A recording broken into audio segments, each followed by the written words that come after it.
US president Donald Trump ने कहा है कि अगले 10 दिन में फैसला करेंगे कि ईरान पर हमला करना है या नहीं। We may have to take it a step further or we may not. Maybe we're going to make a deal. You're going to be finding out over the next probably 10 days.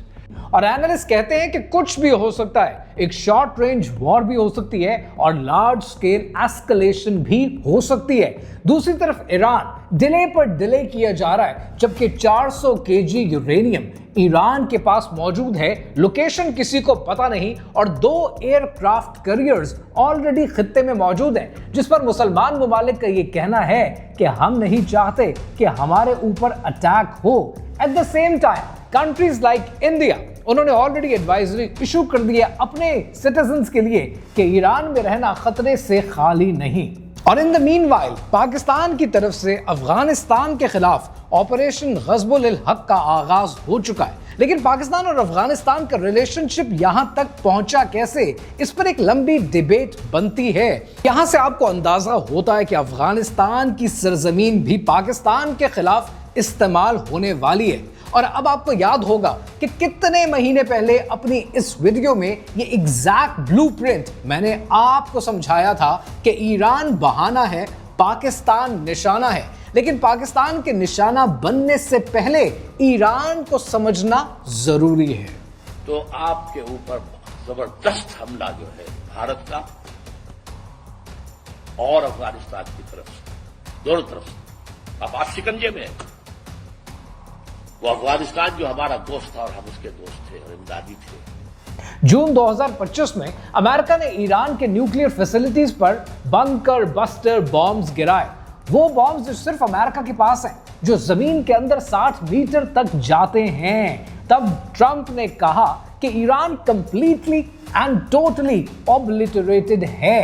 लेकिन उसी रात America की अपनी defence intelligence agency ने एक leaked report पेश की, और वो रिपोर्ट कहती थी कि न्यूक्लियर प्रोग्राम, ईरान का न्यूक्लियर प्रोग्राम सिर्फ 6 महीने पीछे गया। 2 मुख्तलिफ बातें एक ही रात, एक ही मुल्क से, एक ही हुकूमत से। तो सवाल यह है कि क्या ईरान खत्म हो गया है? क्या ईरान में जंग होने वाली है? क्या ये जंग छोटे पैमाने की जंग होगी या ये जंग एक बड़े पैमाने की जंग में तब्दील हो जाएगी, या कुछ ऐसा जो आपको और हमें अभी तक बताया नहीं गया? कहानी क्या है, आइए समझते हैं।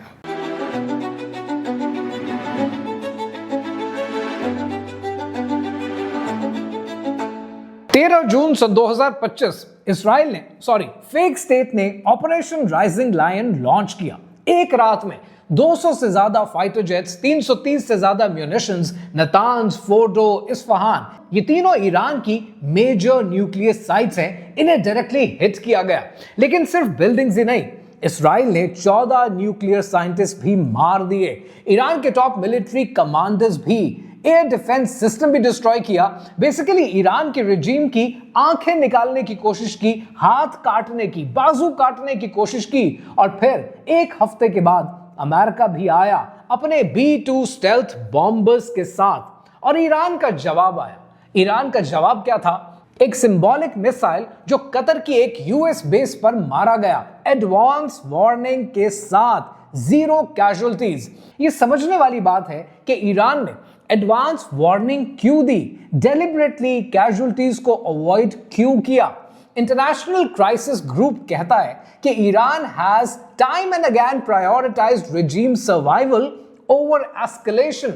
मतलब ईरान जानता था कि अगर एक भी अमेरिकन मरा तो कहानी एस्केलेट कर जाएगी, और ईरान इस मौके पर एस्केलेशन नहीं चाहता।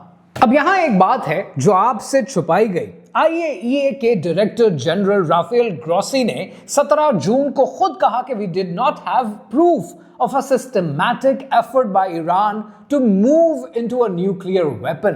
तो जो अटैक हुआ वो एक ऐसे न्यूक्लियर प्रोग्राम पर हुआ जिसके बारे में अमेरिका की अपनी इंटेलिजेंस एजेंसी कहती है कि ईरान ने अभी तक बॉम्ब बनाने का फैसला नहीं किया। तो फिर ये अटैक क्यों हुआ वो बाद में डिस्कस करेंगे।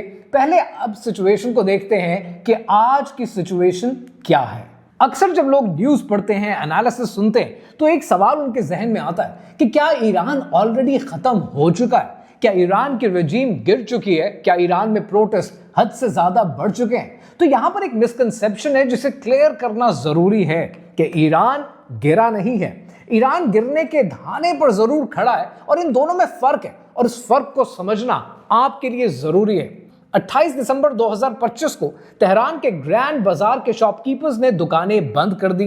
प्रोटेस्ट शुरू हुआ 60% महंगाई के खिलाफ, रियाल की पोजीशन के खिलाफ, क्योंकि एक यूएस डॉलर 1.4 मिलियन रियाल के बराबर पहुंच चुका था, 14 लाख के बराबर। इकोनॉमी फ्री फॉल कर रही थी और जितना बुरा डॉलर का हाल था वो आज पाकिस्तान में नहीं है। But time will tell and will talk about in some other video. Protest पूरे ईरान में फैल गया। सब 31 प्रोविंसेस में स्टूडेंट्स, वुमेन, शॉपकीपर्स, वो लोग जो ईरान के रेजिम को कभी सपोर्ट करते थे, वो सड़क पर निकल आए। चैथम हाउस के एनालिस्ट ने कहा है, और मैं उन्हें डायरेक्टली कोट कर रहा हूं, कि Iran has a political order that has lost the capacity to adapt. और फिर रेजिम ने क्या किया? सिक्योरिटी फोर्सेस ने लाइव फायर्स यूज किए। एस्टिमेट्स कहते हैं कि 6,000 या 30,000 के लगभग लोग मरे। डिफरेंट सोर्सेस हैं, एग्जैक्ट नंबर्स किसी के पास नहीं है। इंटरनेट का ब्लैकआउट कर दिया गया, जर्नलिस्ट अंदर नहीं जा सकते थे। लेकिन ये सबको पता है कि 2026 में होने वाले प्रोटेस्ट 1979 के इस्लामिक रेवोल्यूशन के बाद ईरान के सबसे बड़े अपराइजिंग में कन्वर्ट हो चुके हैं। लेकिन फिर भी सब कुछ हो जाने के बाद भी ईरान की रेजिम मिराकुलसली सरवाइव कर जाती है। सिक्योरिटी फोर्सेस साथ खड़ी रहती हैं, आईआरजीसी, रेवोल्यूशनरी गार्ड्स वो खड़े रहते हैं। चैथम हाउस ने खुद लिखा है, The greatest risks are now expansionist and aggressive Israel and a chaos of potentially collapsed Iranian state. ये एक सीरियस बात है और इस बात को समझना जरूरी है, क्योंकि अगर ईरान गिरता है, कंप्लीटली कोलैप्स करता है, तो इस वैक्यूम को कोई ना कोई तो फिल करेगा, और जो फिल करेगा उसके अपने कुछ स्ट्रेटेजिक इंटरेस्ट्स होंगे। अब एक सवाल है जो अक्सर लोग पूछते हैं कि ट्रंप अभी तक रुका हुआ क्यों है? ट्रंप को देखें तो बार बार यूएस प्रेसिडेंट की तरफ से थ्रेट पर थ्रेट आता है, लेकिन कोई एक्शन नहीं हो रहा है। ये कहानी क्या है? और ये एक इंपॉर्टेंट सवाल है और इसका जवाब वो है जो आपको टेलीविजन चैनल्स कभी नहीं बताते। थिंक टैंक्स और एनालिस्ट कहते हैं, और उनको मैं डायरेक्टली कोट भी करता रहता हूं, वो कहते हैं कि अमेरिका ईरान की स्ट्रेटेजिक सबमिशन चाहता है, बॉम्ब नहीं, सरेंडर चाहता है। मतलब ईरान को इतना दबा दो कि वो परमानेंटली अपना न्यूक्लियर प्रोग्राम लिमिट कर दे और रीजनल रोल छोड़ दे, और मान ले कि अमेरिका कभी भी उस पर अटैक कर सकता है, इस खौफ में रहे। इसीलिए फुल स्केल वॉर नहीं चाहता, इसीलिए सिर्फ डर पैदा करना चाहता है। लेकिन अब यहां पर एक और एंगल भी है जिसको समझना जरूरी है। Gulf states, Saudi Arabia, Qatar, UAE, Egypt, इन्होंने अमेरिका को प्राइवेटली कहा है कि हम पर अटैक मत करना। एक सीनियर गल्फ ऑफिशियल ने न्यूयॉर्क टाइम्स को बताया है कि उन्होंने ट्रंप एडमिनिस्ट्रेशन को वार्न किया है कि ईरान के पास अभी भी शॉर्ट रेंज मिसाइल्स मौजूद हैं जो गल्फ में यूएस इंटरेस्ट को टारगेट कर सकते हैं। रिस्पॉन्सिबल स्टेट क्राफ्ट के एक एनालिस्ट ने कोट किया है, और मैं डायरेक्टली मेंशन कर रहा हूं, कि bombing Iran goes against the calculus and interest of the Arab gulf states. Neutralising the Iranian regime could translate into the unparalleled hegemony of Israel, which won't serve the Gulf states. अब आप समझ रहे हैं कि क्या हो रहा है? सऊदी अरेबिया ईरान को दबाकर रखना चाहता है, लेकिन ईरान को कंप्लीटली कोलैप्स करना नहीं चाहता, क्योंकि अगर ऐसा होता है तो वैक्यूम पैदा होता है, और इस वैक्यूम के अंदर इस्राइल और ज्यादा ताकतवर हो जाता है। इंटरनेशनल क्राइसिस ग्रुप ने 23 फरवरी को, लिटरली अभी, प्रैक्टिकली उसने लिखा है, Trump's own mid term elections are drawing near, polls suggest war with Iran will be highly unpopular।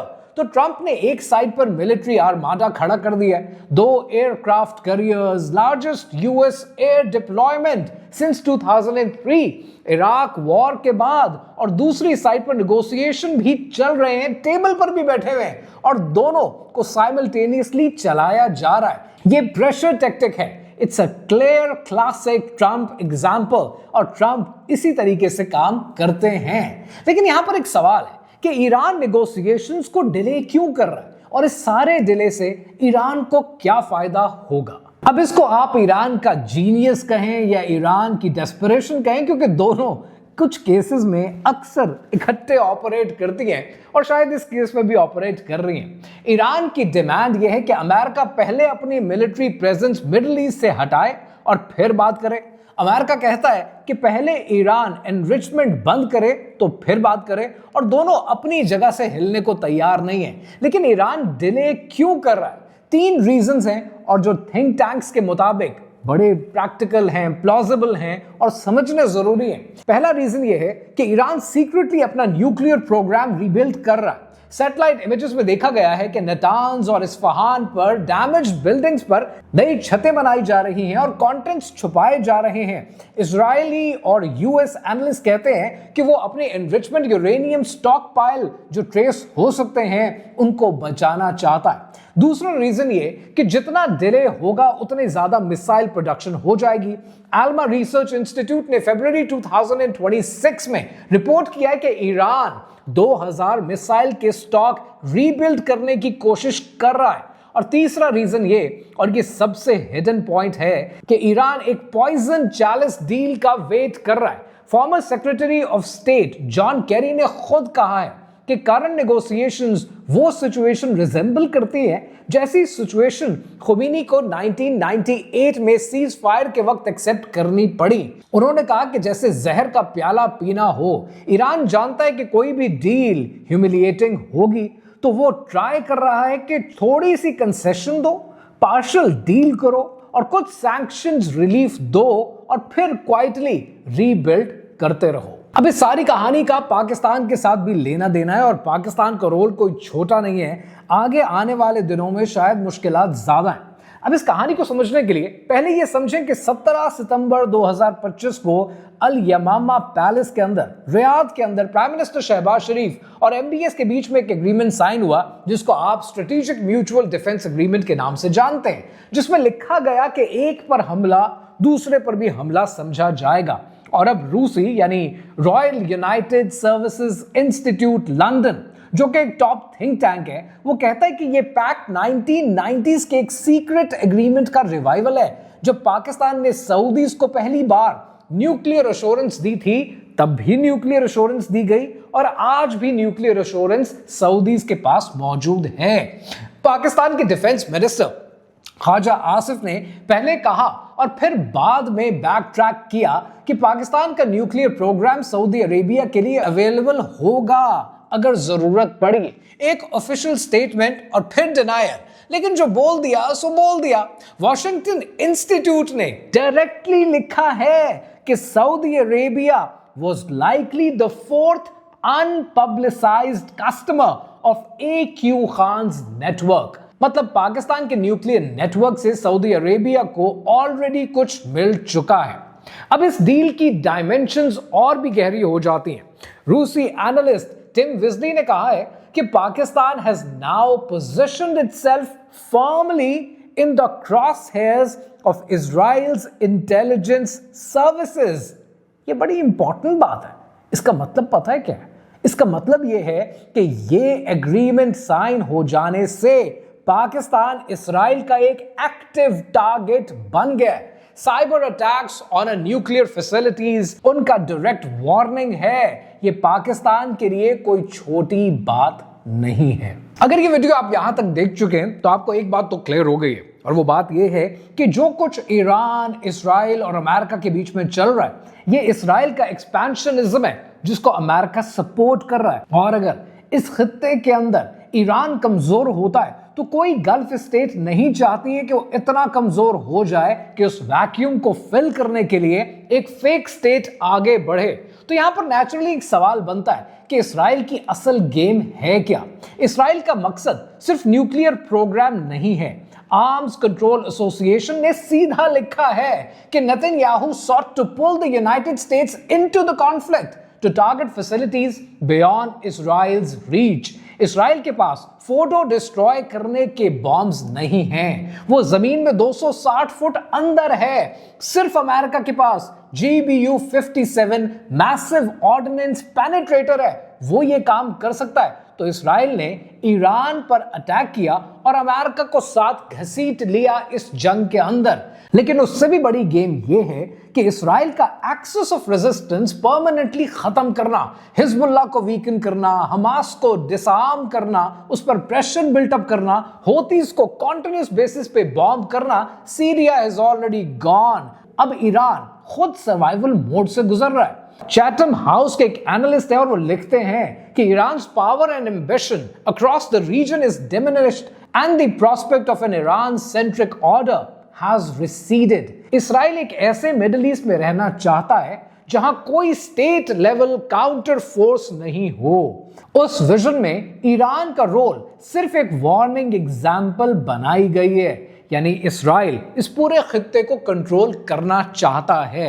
अब ये बात अगर आपको अब तक समझ में आ गई है तो आपको ये भी समझ में आ गया होगा कि अगर खुदा ना खास्ता ईरान गिरता है तो ईरान के बाद बारी किसकी आती है। अगर ये एक्सपेंशनिज्म इसराइल का जारी रहता है तो आपको ये बात भी समझ में आ गई कि ग्रेटर इसराइल का लफ्ज मेरे बोलने के लिए ही काफी नहीं है। ये वो बातें हैं जो आपको और आपकी आने वाली नस्लों को पता होनी चाहिए, क्योंकि जो बच्चे मोबाइल के आगे बचपन की खेल भूल चुके, गली मोहल्ला भूल चुके, दोस्त भूल चुके, वो इसराइल की एक्सपेंशनिज्म के सामने कितनी देर टिकेंगे। इसलिए उनको एक एक बात खोलकर बतानी जरूरी है।